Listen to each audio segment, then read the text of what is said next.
how did you and how do you balance character-driven human drama with science fiction speculative world building?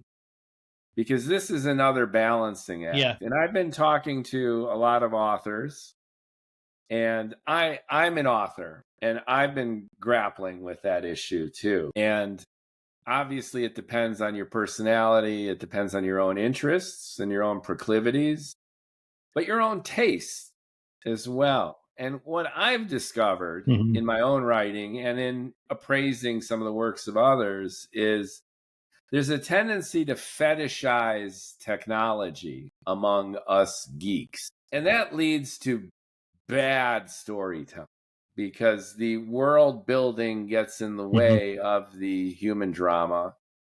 And it turns into a technical manual or a spec sheet or some fictionalized National Geographic in space.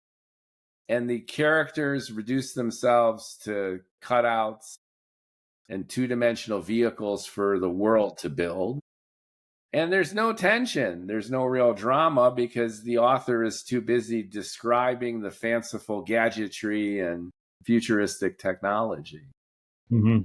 So how did you find your own balance, and do you think you pulled it off? Are you satisfied with your mix? I am definitely satisfied with my mix, and I'll tell you why. I'm very much a student of Aaron Sorkin and the way he tells stories, and he boils everything down to intention and obstacle, which means it's about characters, right? A character wants something, and something is in their way.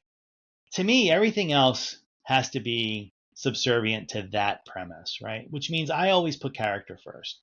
I don't mind world building. In fact, I really enjoy it. I really enjoy building the worlds of all of the books that I've written, and even back to the comics. Like it's one of the fun bits of it, of this journey. But to me, it's backdrop, and it has to be backdrop, and cannot get in the way of character. So I'm very much a character forward writer.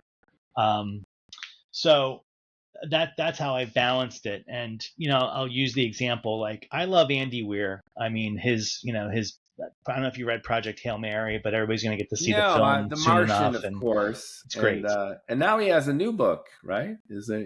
Yeah. Yeah, so Project Hail Mary is going to be out in theaters soon, which is wonderful. And Andy Weir was a scientist first, so the worlds he builds, everything is grounded in like what we would classify as like hard sci-fi. It's like actually like the principles that he utilizes for how ships fly and how gravity works. Like in Project Hail Mary, he goes through these great pains to explain how the main character, when he's traveling through space, he's in zero gravity, but then he needs to do certain things where he requires gravity. So there's this whole system that he sets up with the ship. It'll spin to create gravity. Like, he goes through all these pains in his storytelling, and it's really, for me, it's really onerous. So now I'm writing a story that takes place in space, and I really grappled with this. And ultimately I decided, well, shit, Star Wars and Star Trek, we never ask about gravity. It's just accepted that we have artificial gravity.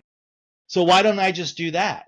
So I did. I address it. I address it early in the first book about how gravity works, and then dismiss it, and then it just becomes an accepted thing. So I'm always in my world building looking for things that I get for free, right? And when it comes to space books, most people understand artificial gravity, even though it's scientifically Even really though hard to that generate.